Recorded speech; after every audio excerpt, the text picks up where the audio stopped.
নমস্কার বন্ধুরা, লিপিকা রান্নাঘরে আপনাদের স্বাগত জানাই। আজকে একটা নতুন রান্না নিয়ে আসলাম, সেটি হলো ফলই মাছের সর্ষে বাটা দিয়ে ঝাল। এটি করতে যা যা উপকরণ লাগবে আমরা সেটা দেখে নিই। আমি মাছগুলো সুন্দর করে ধুয়ে কেটে নিয়ে নুন হলুদ মাখিয়ে রেখে দিয়েছি, দুটো টমেটো কুচি রেখে দিয়েছি, কালো জিরে রেখেছি খানিকটা, নুন হলুদ রেখেছি, আর কালো সর্ষে আর লঙ্কা কাঁচা লঙ্কা বেটে নিয়েছি, আর 3-4টে কাঁচা লঙ্কা আর সর্ষের তেল নিয়েছি। এবার আমি গ্যাস জ্বালিয়ে দেবো, দিয়ে কড়াই গরম হলে এবার আমি কিছুটা তেল দেব মাছ ভাজার জন্য। এবার তেলটা গরম হলে এবার আমি এক এক করে মাছগুলো সব দিয়ে দেবো। এপিট ওপিট করে আমি ভেজে ভালো করে তুলে নেব। এই ফলই মাছ এই সময় খুবই খাওয়া খুব দরকার, প্রচণ্ড ভালো। এটা আপনারা খালি সর্ষে বাটাতে খাওয়া যায় না, এটা আপনার আলু বেগুন বড়ি দিয়ে ঝোল খাওয়া যায়। সেটা শীতকালে হলে ভালো লাগে, গরমকালে ভালো লাগে না বলে আমি সর্ষে বাটা দিয়ে করলাম।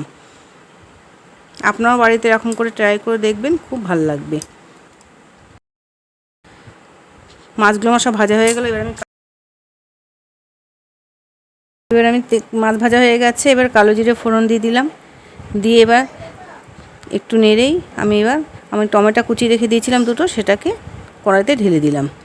দিয়ে এবার একটুখানি নুন দেব, সামান্য হলুদ দেবো, দিয়ে নাড়বো ভালো করে, যাতে টমেটোটা ভালো করে একদম মিহি হয়ে যায়, তার জন্য যাতে কাঁচা গন্ধটা দূর হয়ে যায়। এই মাছ কুটতে খুব একটু অসুবিধা, কিন্তু খেতে খুবই ভালো। এবার আমি সর্ষে বাটাটা সম্পূর্ণ দিয়ে দিলাম। 3 চামচ মতন সর্ষে বাটা আমার ছিল এখানে। এবার আমি 3টে কাঁচা লঙ্কা রেখেছিলাম, সেটাও দিয়ে দিলাম।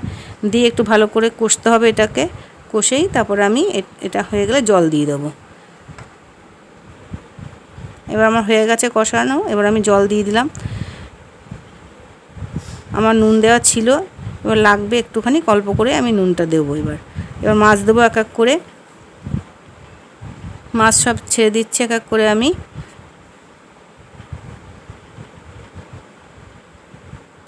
মাছ ফুটে উঠেছে, দেখুন কত সুন্দর। আমার প্রায় হয়ে আসলো, এবার আর একটু বাকি আছে, হলেই আমি নামিয়ে ফেলবো। এবার দেখুন আমার হয়ে গেছে, রঙটাও সুন্দর এসছে। আমি কিন্তু এতে শুকনো লঙ্কা কোনো মতেই ব্যবহার করিনি, আমি কাঁচা লঙ্কাই ব্যবহার করেছি। আমার মাছটা হয়ে গেছে, মাছগুলো দেখেন একটাও মাছ ভাঙিনি। এতে প্রচণ্ড আপনার আঁশ আছে, কুটতে একটু অসুবিধা। আমার হয়ে গেল, নামিয়ে ফেলেছি ডিশে। এরকম নতুন নতুন রান্না পাওয়ার জন্য পেজটাকে ফলো করুন, ভিডিওটাকে লাইক করুন ও শেয়ার করুন। যদি আপনারা ফেসবুক থেকে ভিডিওটি দেখে থাকেন তাহলে পেজটাকে ফলো করুন, আর যদি ইউটিউব থেকে দেখে থাকেন তাহলে চ্যানেলটাকে সাবস্ক্রাইব করবেন। ধন্যবাদ।